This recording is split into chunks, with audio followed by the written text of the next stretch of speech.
Hello, everybody, and welcome back to another episode of the Two Footer Tackle Podcast, the first episode of season 3. I'm your host, again, Ari Stamatakos. It's been a while, hasn't it? And there's some upgrades in the background. For those watching on YouTube, you can see some more prints, give you more of things to look at, rather than just a white wall. And it's not centered, for those eagle-eyed people out there. It's not centered at the moment. I will try and figure out how I can center it because it's really weird because there's something over there that's blocking the fact that I can't actually put this across the whole wall. Long, convoluted mess. I'll figure it out. It's fine. So at the moment, it's not centered. It's slightly more crooked, but I'll figure it out. It looks fine. I hope everyone is well. It's been a while since we spoke. No off-season episodes this time around. Obviously, there was no international football, or no men's international football, I should say, to keep me occupied and to talk about, of course, last off-season we had the World Cup qualifiers with Australia, or the Socceroos. So that kind of kept me occupied and allowed me to do off-season episodes. Quite frankly, I needed the break. I desperately needed the break. I burnt out heavily at the back end of last year. And I was like, you know what? Not speaking about football for 6 weeks sounds like my kind of fun. But I'm back, I'm refreshed, rejuvenated, and we have a hell of a footballing season to get into. The season starts in 2 weeks, which is mental, absolutely insane. But we're here again. Back again. Yeah, I don't know. I forgot how to do this. What do we do before we kick on to the actual talking points? Make sure you subscribe to the Two Footer Tackle Podcast YouTube channel. It's weird saying it again. Subscribe. All the audio platforms would mean the word as well. Subscribe, follow, 5-star rating, all that good stuff. TikTok, Instagram, and Twitter. Are we still calling it Twitter? Oh, I'm going to call it Twitter for the rest of my life. Unless... no, I'm calling it Twitter. Anyone can get fucked. And I was going to say Threads, but no one uses that anymore. So, TikTok, Instagram, and Twitter. All the relevant links are in the description in the YouTube description, and of course, there's a Linktree link in the bio of both Twitter and Instagram for all your Two Footer Tackle podcast needs. We're here again, season 3. Now, a couple of housekeepings before we move on to the actual talking points. I know a lot last year I said that I wanted to keep this episode short. I've made a content decision, if that makes sense. These are going to be far shorter episodes this season. I say far shorter, 45 minutes, 50 minutes max. You're not going to be sitting here. You're not going to be seeing me sit here for an hour and a half speak about football for no reason. More talking points, less of it, if that makes sense. But hopefully it makes for more engaging content. I say more talking points. I've only got 2 things written down on the run sheet. But hopefully we speak about them for more and they create more talking points, etc., etc. But yes, let's kick things off and let's start. Let's kick things off and let's start with the Women's World Cup. And then we'll move on to the other talking point I want to speak on. So like I said at the top of the show, there was no men's international football to keep me occupied, but there was Women's World Cup action to keep me viewing occupied, I should say. I've decided not to cover it to the same extent as I did the Men's World Cup, but to a similar extent, because quite frankly, like I said, I was heavily burnt out at the back end of last year or season, and the word I'm looking for is I'm not as knowledgeable about the women's game as I am the men's game. And I didn't want to sit here like 3 times a week pretending I know everything about women's football when I don't, and getting things wrong and giving people misinformation and just putting content out for the sake of putting content out. There are very good podcasts covering the Women's World Cup. There are very good creators covering the Women's World Cup. So divert your attention for this tournament to them because they know what they're speaking about. They're very good at what they do. And I didn't want to clog up a very delicate kind of media space because I can. So I decided against it. However, I will be speaking about it briefly today because tonight, Monday the 31st of July, is a heavy date on the footballing calendar for Australian people. But before we get onto that, as my voice is going already, it's 5 minutes into the new season and the voice is already going. Got no idea why. Hopefully it comes back. Okay, so yeah, Women's World Cup. Now, obviously it's been a very good tournament so far. Obviously, I'm recording this on Monday, the 31st of July. So the majority of the last group stage matches have not been played. Two groups were played last night. Group A and Group C, was it? Group A. Oh no, Group A and Group. Oh no, just Group A. No, that can't be right. Group A and Group H. That's the. Yeah.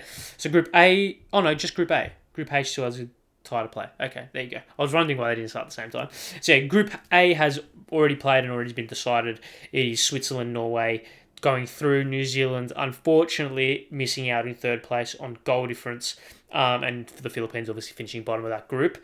We'll speak on tournament as a whole before we move into more specifics. So yeah, tournament has been very good so far. Attendances have been up, which is great. The vibe around the country and the vibe around the cities has been great.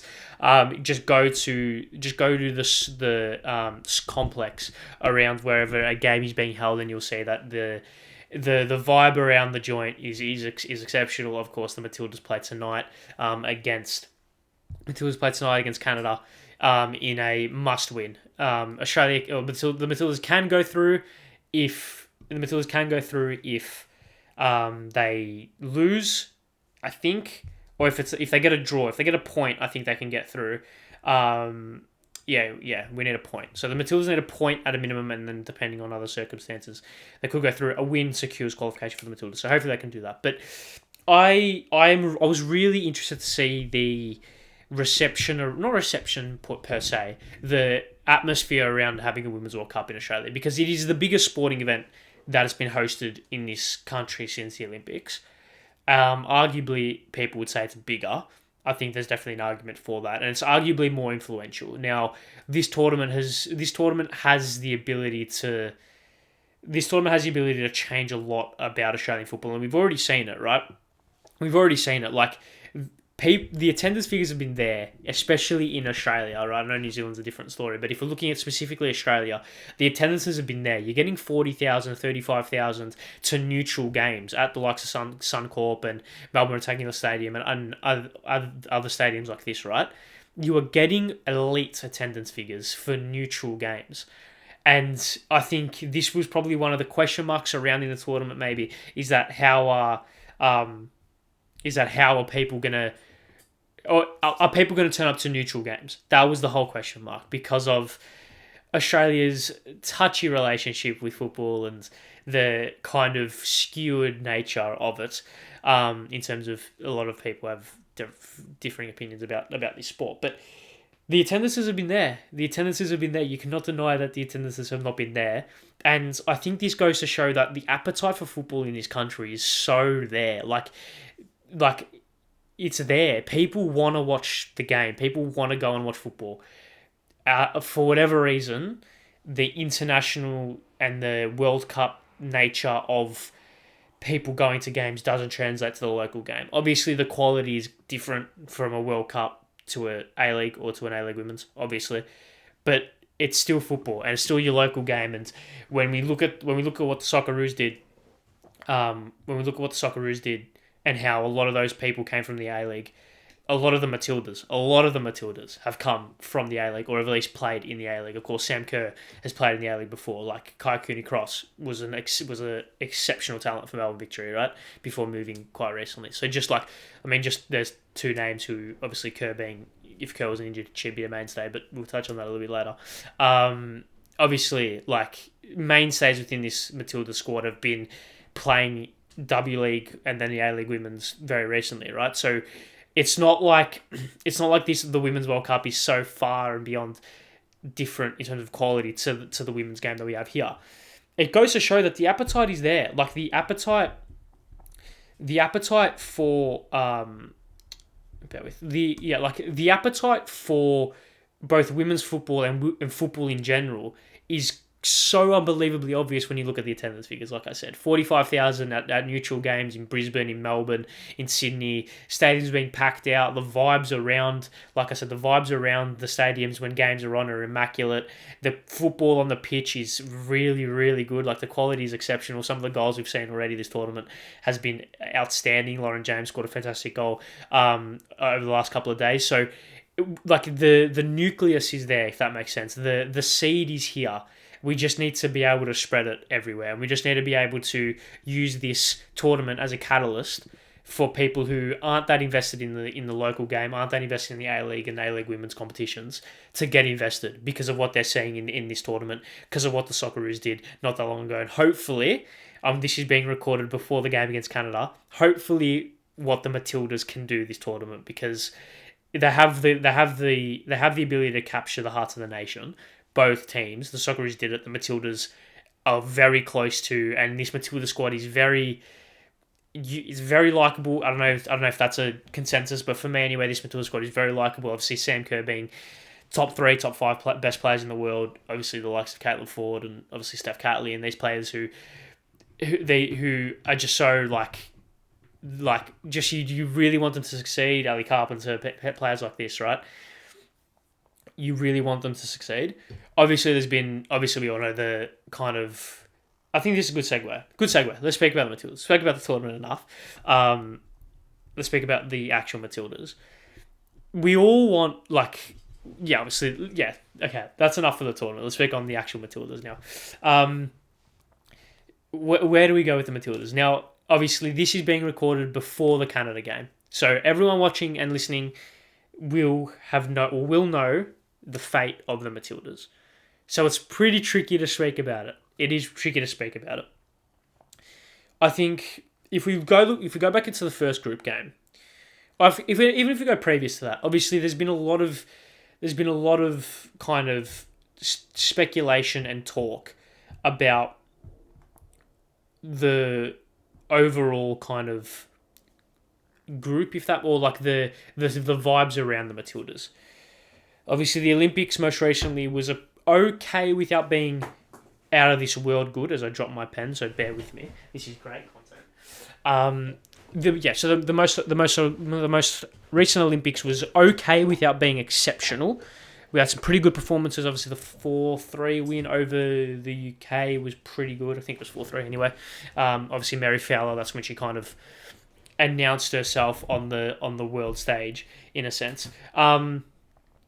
So yeah, obviously, barring that, or maybe including that, probably moving on to kind of obviously Australia, Matilda didn't qualify because obviously we're hosting it. There's a lot of weird vibes around this tournament and this squad and this coach and this organisation and this regime. So why that is I think has been encapsulated within the first two group games. And the reason I say this is because the reason I say this is because you look at the performances of Australia under Tony Gustafsson, and you compare those, probably not most recently, obviously, because they got pelted, but you compare those most recently with the performances of the Philippines under Alan Stagic. I'm not going to sit here and become a propaganda piece about why we should have kept Stagic or whatever. That's not the point. But the point being, we let go of a coach in ambiguous circumstances to the majority of the footballing public, brought in another coach, and the performances have differed, and the vibe around the team has differed, and the tactics have differed.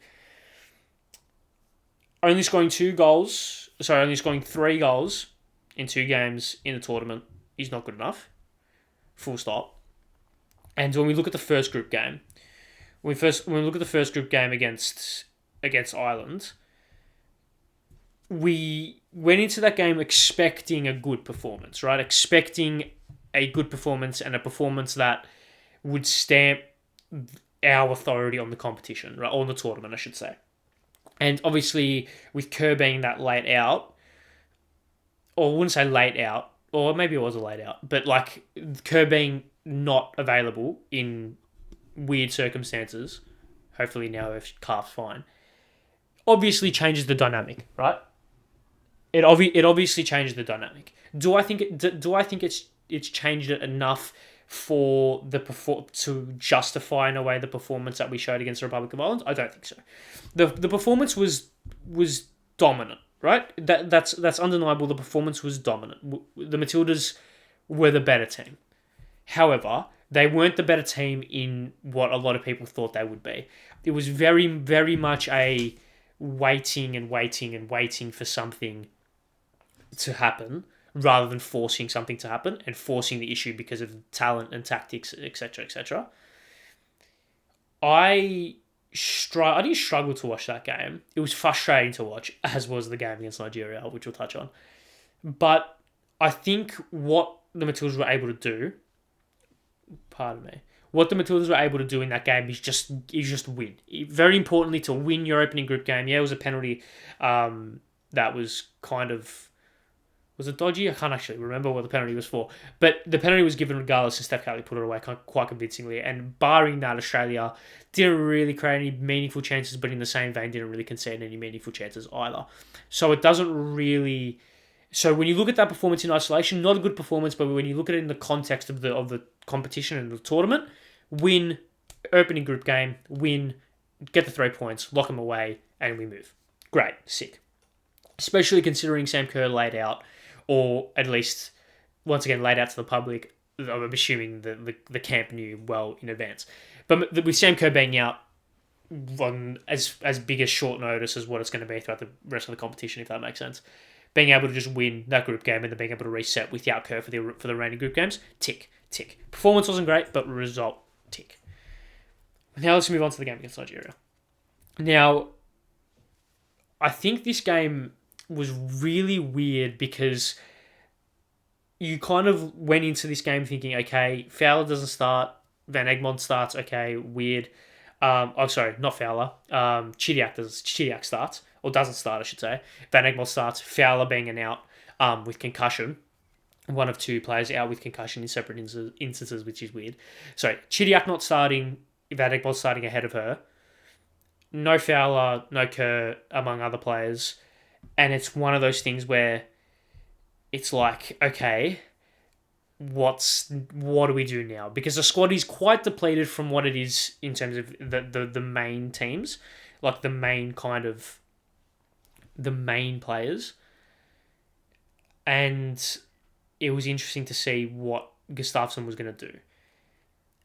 And the performance wasn't great. The performance was very, very meh, boring, bland, just very not characteristic of the players on the pitch. And I know Australia, I know the squad isn't stacked, right? Especially maybe not in the forward half, but with Kerr, Fowler out, not like it's depleted. For some reason, he brought an injured Kai Simon, which bold, I guess. But when you look at the talent on the pitch, Razzo, Vine, Ford, Cooney Cross, Van Egmond's still talented.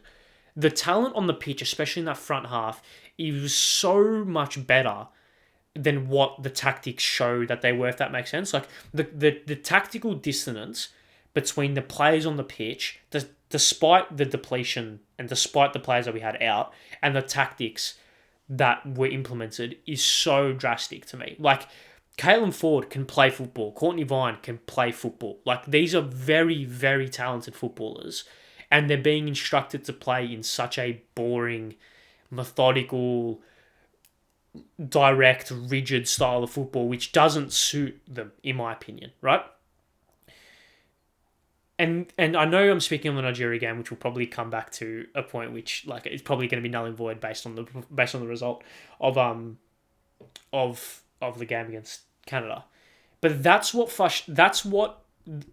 I think the frustration is so prevalent within this Matilda squad, is because this, like, even with injuries, the talent is there. Like, the talent is there. And when we don't play exciting, attacking football that can get the best out of our players, it's like, what are we doing? Why are we putting a centre-back up front with 15 minutes to go and lumping balls? Why are we doing that? Why are we doing what Liverpool did with Stephen Corker playing up front? Like Alana Kennedy, right? She was the one that went up front, yeah. Great footballer. Really good defender. Like a good defender. Granted, I think she made the mistake for the second goal for Nigeria. But apart from that, she's a fine defender. She's more than capable. She's not a target woman. She's not. Or target man. She's not a target forward. I'll say that. She's not a target forward. Don't put her up front and expect her to become prime Peter Crouch. Don't do that. It's not going to work, right? Play with the strengths you've got. Alex Chidiac was on the bench, waiting to be used. She was there, and she was introduced with 5 minutes to go. It was probably 25 minutes too late. As soon as Nigeria got 2-1 up in the 65th minute, bang, Chidiac on straight away, like no hesitation, on. That's the frustration, because the moves and the subs and the tactics that weren't implemented were so obvious.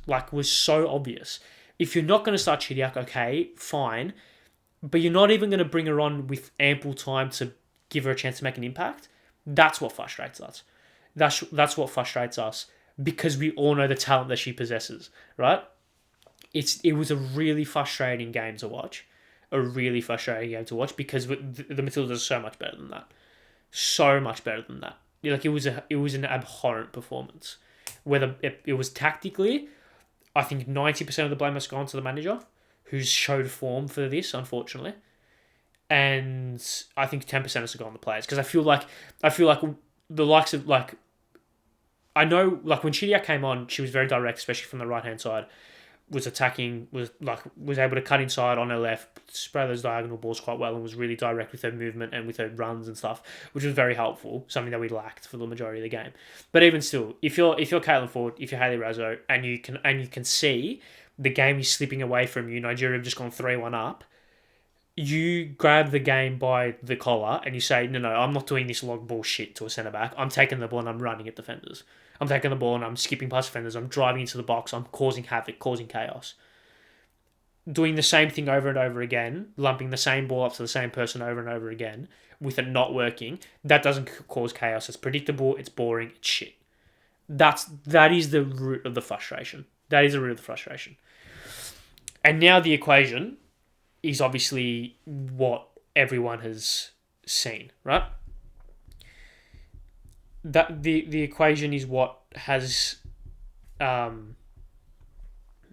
is what's played out. Australia, the Matildas need to beat Canada, and I think a lot of people, obviously you guys would know. You guys know the result. I don't at the time of recording. I'm anxiously waiting. The game's lasting 4 hours.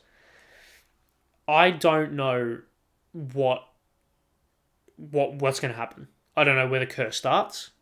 I think you have to play her. You have to. You have to start Sam Kerr. You can't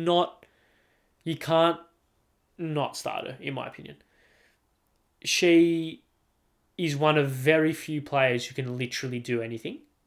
Like, literally just grab the ball, take past 4 people and score top bins, or just get on the end of a cross that should not be got on the end of, or take it on her chest, flick it over a player and bang it in from 25 yards on the volley. She can do that, and that is what I think the game plan, based on what we saw against Nigeria, was heavily lacking. That individual brilliance. There was no tactics in that game against Nigeria. It was lob the ball up to a centre back, hopefully Raso or Ford or Vine or Van Egmond can do something. That's all it was, right? And that obviously doesn't work. Or it works. I wouldn't say it doesn't work. It works. It's far less efficient when you don't have one of the best players in the world on the pitch. When you do have one of the best players in the world on the pitch, it's a more effective game plan. We'll say far more. It's a more effective game plan. Is it a game plan that's going to work? No. It's not a game plan that's going to inherently work because that's what's happening. It could work. It can work. Will it work? Probably. Just because of how good Sam Kerr is. We don't know the state of her calf. We don't know whether or not it is a 1 week that's been stretched out to 2 in terms of precautionary, or it's a 2 week, or it's a 3 week that's been cut down to 2 because we need her. You'd hope it's the first. You'd hope it's the first one. You'd hope that it's a precaution the second game. She was running in training. She was fine by all accounts. You'd expect Mary Fowler to be back based off what we saw. She's obviously going to be very important. I expect her to start. Based on all reports. So, yeah, it's very kind of up in the air about what's going to happen. Game starts in 3 hours and 39 minutes. Canada are obviously good, won the Olympics. They've got talent. Obviously, their first 2 group games, they drew against Nigeria and they beat Ireland. It wasn't necessarily convincing. They went down early in that game. They came back and they drew to Nigeria, which is something that we couldn't do. And obviously there's going to be interest in the other game because Nigeria well and truly within like grasp, if that makes sense, in terms of going through the group. They've got it in their grasp. They're in position 1A. They're in pole position. It's in their hands. So in an ideal world, Ireland's do the business quite convincingly, which probably won't happen. Hopefully it does. And we can get a point and that means we're through. Whether or not that happens, who knows? What would I like to see? I guess is probably the next kind of way you could speak about this. I would love to see... I don't think Chidiac will start. I would love her to, because I think she's great. I think she's superb. Obviously, you guys know, so I'm just going to give my thoughts, and this really doesn't mean anything. I guess maybe for those listening tomorrow, you can compare my thoughts or my wants to actually what happened. I would like Chidiac to start. I don't think she will. I think it's going to be a case of Kerr up front. I don't know. Is it a case of literally Kerr up front? You maybe drop forward, or maybe move Caitlin forward to the left. Drop Courtney Vine, and then so Kerr goes up front, move forward to the left, and then Vine would move into the middle, but you take Vine out for Fowler. And you keep the double pivot of Cooney Cross and Gorry. I think that works. Obviously, the back four, I think, writes itself. And obviously, the goalkeeper does as well. That's what I would do. Would like to see Chidiac start. Don't think she will. Would love to, though. Like I said. I'm really nervous. And I don't know what's going to happen. I really don't. Whether it's a thing of... Do performances matter? I think this is a pretty good broad question to ask. Do performances in games like this matter, where it's just a win? Like the Matildas need to win. They could win 1-0, 10-0, 15-0, 4-1, 7-3, 8-4. Doesn't matter, as long as they win, right? So does the performance matter? Probably not. But surely we can't be getting into this stage of surely we're not in this stage of the tournament already, where where now results don't really matter, because I know it's obviously from here on in it's no second chances. So at the end of the day, performances don't matter. You could be the worst team ever and win 1-0 for 4 games in a row and win the World Cup. But I think for the confidence of the nation, for the confidence of the group, and for the camp's confidence, I think we need to play well. Gustafsson's comments post the Nigeria game didn't fill me with much confidence, saying that we dominated XG and we could have scored 4 in the last 15 minutes or whatever. Mate, when you throw enough shit at the wall, some of it will stick, but just because it sticks doesn't mean that it's good. That's what we're saying. Like, yeah, you threw a centre-back up top and we created chances. No shit that's going to happen because it's chaos football, but chaos football in that avenue doesn't work for 90 minutes. You're not going to start Alana Kennedy up front from minute 1. It's not going to work. So the frustration is not with the last 15 minutes, because the last 15 minutes were fine in isolation. In isolation, the last 15 minutes, in terms of chance creation and dominance of play, were fine. But the context surrounding that, that's the issue. And that's what we don't want to see against Canada. We don't want to be in a position where we're 2-1 down with 15 minutes to go and it's chuck a centre-back up front. Because that doesn't fit the cattle that we've got. That doesn't fit it doesn't fit the makeup of the squad. So talented, yet we're playing centre-back up front. We should not be in that position. Because it screams of this minority complex that plagues this country, both on the men's and women's side. Why can't we be 3-1 down to Nigeria with 15 minutes to go? Instead of putting a centre back up front, we bring on 3 strikers or 2 strikers. Well, obviously you can't bring one of them on because one of them's injured.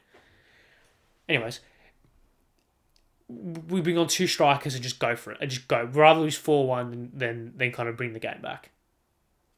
Well, also, you do risk going 4-1 down, I should say. You risk going 4-1 down and trying to bring the game back than kind of almost being this kind of inferiority complex by putting a centre back up front. I think we're going to see a different style of football. I feel like we have to see a different style of football. We have to. We can't see the same shit like what we saw against Nigeria. Especially if we're chasing a game. If I'm gonna put my neck out on the line and give a prediction, I'm gonna say it's 2-0 Australia. 2-0 to the Matildas. I would love a curb race. Does she start? You have to start her, right? Yeah. You have to start her. Regardless, you have to start her. I don't care if she's 50%. 50% Sam Kerr is better than 99% of footballers on planet Earth, full stop, right? So,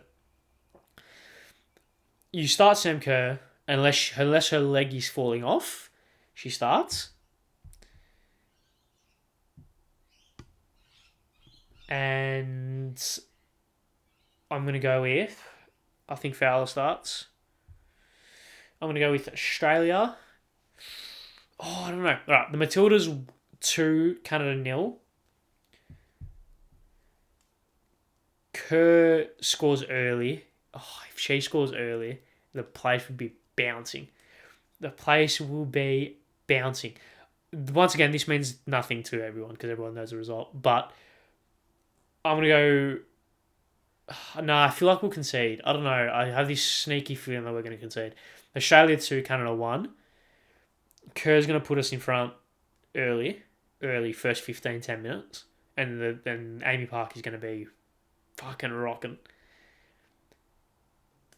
They're going to equalise. Or actually, no, we're going to go 2-0 up. And this is exactly what's going to happen. We're going to go 2-0 up. Let's go... Not a curb race. I don't see that happening, unfortunately. Let's go Fowler. Fowler puts us 2-0 up with 15 minutes to go, 10 minutes to go. Actually, no, with 20 minutes to go. And then with 10 minutes to go, Canada score a goal out of nowhere. Just like from a corner or just this stupid goal. Like they just scrap it in. And the last 15 minutes is going to be, including stoppage time, is going to be the most tense and nervous game you're ever going to see. But I think we'll get the job done. I think we'll go through.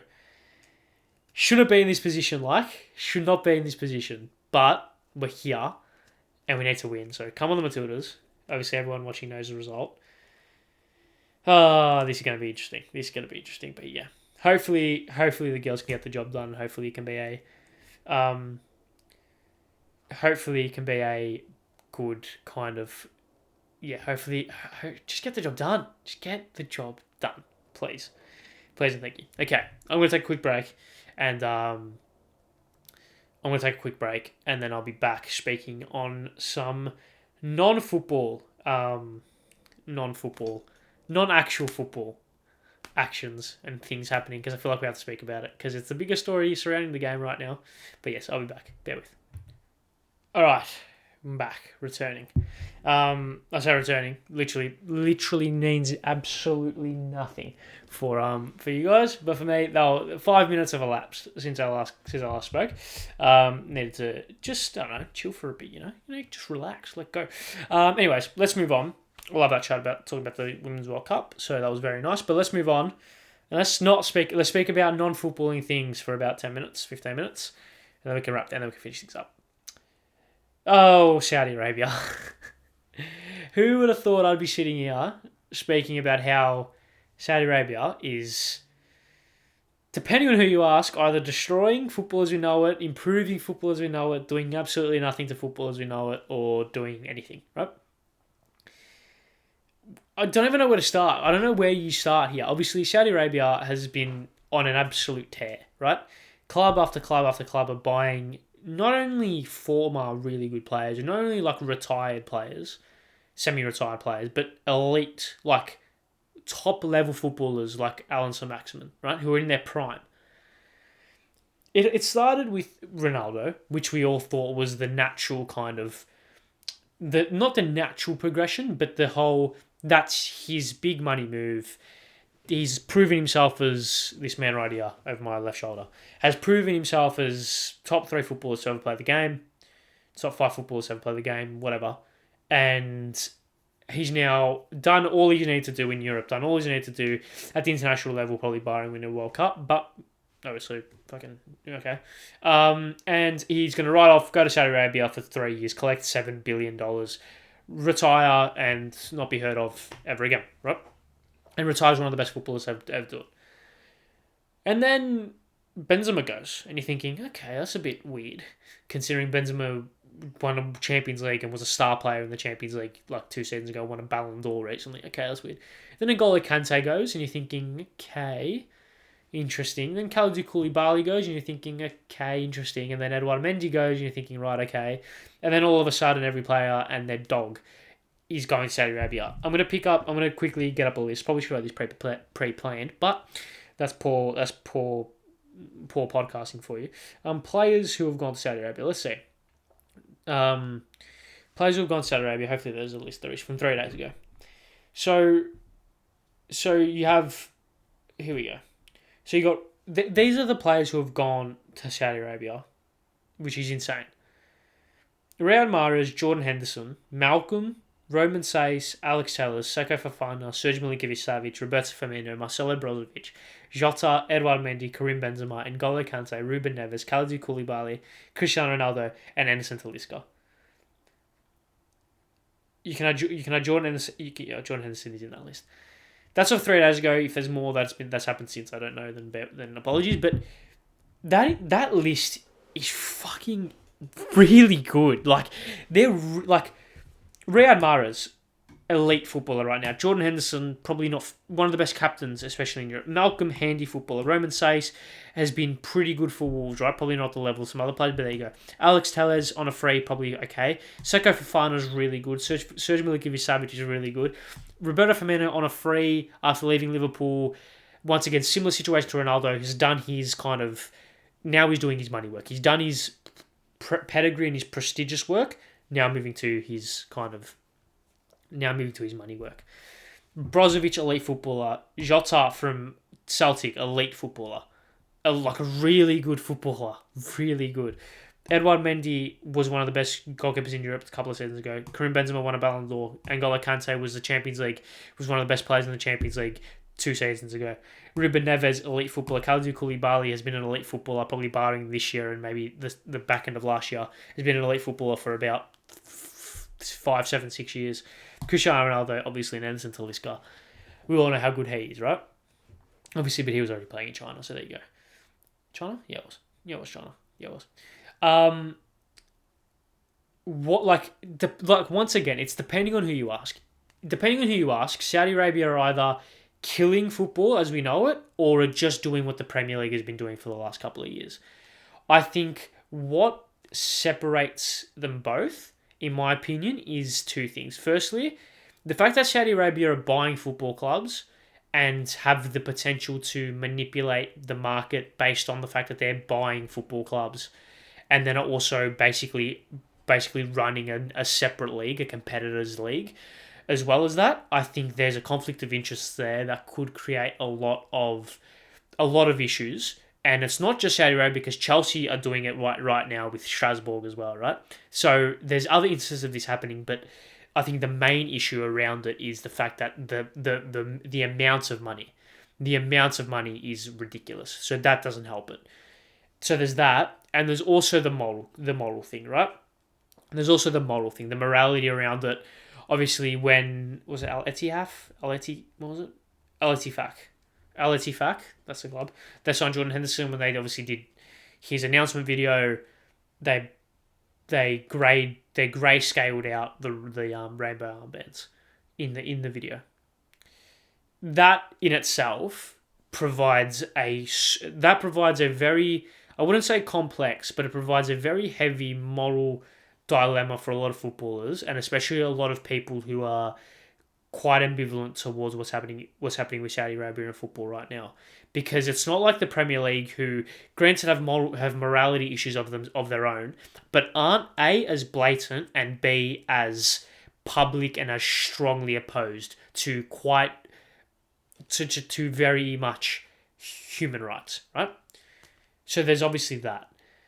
It puts into question a lot of the integrity around football in terms of footballers and their morality. Of course, Jordan Henderson was one of the biggest advocates for LGBTQ plus rights, and he's gone to Saudi Arabia, and that's happened, and he's the face of that issue right now, which is another moral dilemma in itself. What you need to kind of understand in this, what you need to understand, like I'm your dad, like I'm your dad and telling you what to think and what to say and what to believe, from my perspective anyway, and what I'm tending to believe now is how much, where are we at now? Like, where are we at? I know I said I wanted to keep this podcast short. Where are we at with this? Is it a thing of what happened with the Chinese Super League not long ago, and they're just going to buy a bunch of players, it's going to fold within 3 or 4 years, and everything's going to be fine? I don't think that's what's going to happen. I genuinely see what's happening right now as a genuine change in football. Like a genuine change in the footballing landscape, because the amount of money, and not only that, the amount of unregulated money that Saudi Arabia as a state and as a footballing entity at this stage have is obscene. Like, it is numbers that we cannot even comprehend. The amount of money that they've got, and the fact that, what are FFP going to do? Saudi Arabia can buy UEFA if they wanted to, I'm sure. That is how much money they've got. They don't care. And because you want to scream sports washing, fine, fair enough. Sports washing has been happening for decades and for centuries. But yeah, it's a form of sports washing 100%. But at what stage do we get to this whole... do we need to stop it? Because is this not what the Premier League has been doing for the last 20 years?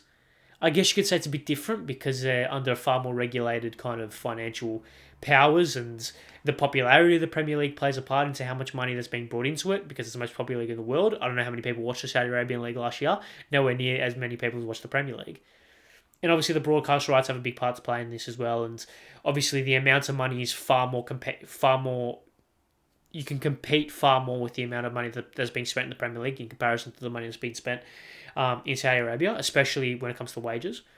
But it goes to show, like, football is this ever-evolving landscape that will never stop changing, and it's constantly changing, constantly going through cycles where you don't know what's next, and you don't know how it's going to change, and you don't know how it's going to differ. Like, football 5 years ago compared to now is completely different. So unbelievably different. And in 5 years from now, I'm sure it's going to be different. And in 5 years from then, I'm sure it's going to be different. But whether or not it's a good thing, who knows? Whether or not it's a bad thing, who knows? I guess only time will tell. What is concrete fact is that the fact that the moral compass of Saudi Arabia as a state when it comes to human rights is a big issue, a big elephant in the room. Because if this was the US doing it, if this was Germany doing it, if this was the UK doing it, which they've already done, but if this was France doing it, if this was Australia doing it, there would be far less moral contempt. But because of their moral compass, and because of the way that this whole thing is being marketed, and the fact that we all know the issues that are present in Saudi Arabia, there is a lot of moral contempt, which creates a big elephant in the room when it comes to how urgent are we to stop this. It's one of those things where you don't really know until you know, and there's been court cases flying left, right, and centre. City are currently going through a court case. I'm sure what Saudi Arabia doing are gonna there's going to be multiple court cases about this FFP and financially doping and sports washing and etc. etc. etc. I guess we just have to wait and see. Before we finish things up, I want to speak on a certain Kylian Mbappe briefly, because if Saudi Arabia had gotten Kylian Mbappe for a year, that would have been the biggest footballing story ever. The arguably pound for pound best footballer in the world, most valuable footballer in the world, going to Saudi Arabia for $1 billion for 1 year, it would have been the biggest sporting story in a long time. Probably the biggest pure sporting story, arguably ever. Personally, I would not have begrudged him if he went. It is $1 billion for 1 year, and then you get to do what you wanted to do anyway and move to Real Madrid. I'm shocked that he didn't take it, to be honest. I am shocked that he didn't take it, because to me, it's a no-brainer. And it's that much money that it shouldn't be questioned. It is ridiculous how much money he was going to earn purely based off contract. Forget bonuses and sponsorships and all this stuff. Based purely on contract, he would have been stupidly rich. So you wouldn't have begrudged him, in my opinion. I wouldn't have begrudged him for going. It's interesting that he hasn't. And I feel like it's important that he hasn't. Because that would have been the ultimate changing of the guard. And that would have upset a lot of people who are angry about what's going on right now when it comes to the whole Saudi Arabia stuff. But it's a very interesting scenario that's developing with that. He's obviously rejected the deal. I don't think it's going to be resent. I don't think anything else is going to come of it. But yeah, very interesting. And I feel like that's a good place to end it. Bear with me for 2 seconds. What am I going to speak about here? I can't even remember. Oh yes, no. Sorry, I'm just writing my notes down for my post-recording Ari, so I can edit. So I can edit this well. Okay. Also, I can cut social clips or whatever. I'm producing and hosting and editing at the same time. It's a whole ordeal. But there you go. But that is all. That is all for the first episode of Season 3. Thank you all very much for watching. Thank you very much for sticking around if you have. Make sure you subscribe to the 2 Foot Attacker podcast. Make sure you follow on all the socials. It will mean the world. Obviously, there will be new episodes every week. Tuesday, 5 p.m. Moving it forward an hour. Tuesday, 5 p.m. On the 2 Foot Attacker podcast YouTube channel, Australian Eastern Standard / Daylight Time, Melbourne time, because we have Daylight and Standard Time, and I don't know which one we're currently in. Melbourne time, 5 p.m. I think that would be what? What's the time difference? What's the time in London right now? Time in London right now is... No, it's 9 hours difference, so that would be 3 a.m. 3 a.m. It would be? Yeah, it would be. Actually, it would be 5, it'd be 9 a.m. 9 a.m. No, 8 a.m. It'll be 8 a.m. UK time, I think. Oh, God, who knows? And then US time, who knows? And rest of Europe and other countries of the world, who knows? But yeah, next week, we'll be doing Premier League predictions, far less comprehensive than what I did last year, because I want to keep these under an hour these days. And it's going to be far more flippant and stuff like that, as my hair's a... You know what? I actually don't mind my hair like this.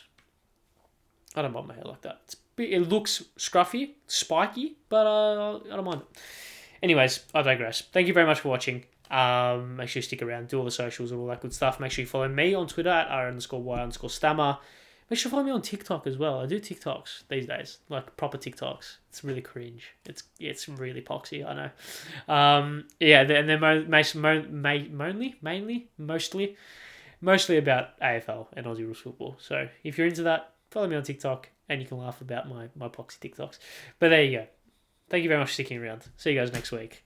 Thank you for tuning in for another season. If this is your first time, welcome, subscribe, tune in next week. See you guys next week. Goodbye. There you go.